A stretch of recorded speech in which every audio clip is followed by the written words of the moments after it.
hiyo tu, ili kukuonyesha ya kuwa riba ni jambo baya mno, Mtume wetu Muhammad sallallahu alayhi wasallam alipata kuonyeshwa usiku, akasema, usiku wa jana nimeonyeshwa mtu wa ajabu.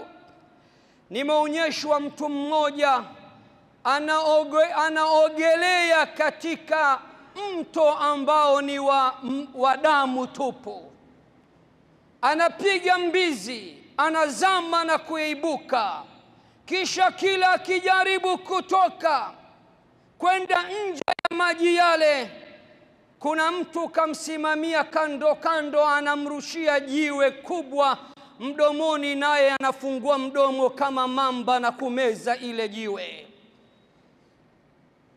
Kisha meza, anarudi tena, anazunguka na kuogelea na kupiga mbizi ndani ya mto wa damu. Ni vivyo hivyo huyu mtu anavyoishi. Mtume Muhammad akastuka, akauliza, nini hikma hii ya ndoto? Huyu ni nani anayeogelea ndani ya mto wa damu, kisha akijaribu kutoka kuna mtu kamsimamia, anamzuia asitoke, na anamtupia mdomoni zinga la jiwe, naye analimeza? Jibril alayhi salam akamwambia mtume wetu, huyu ni mlaji wa riba duniani, na hii ni moja ya adhabu yake siku ya Kiyama.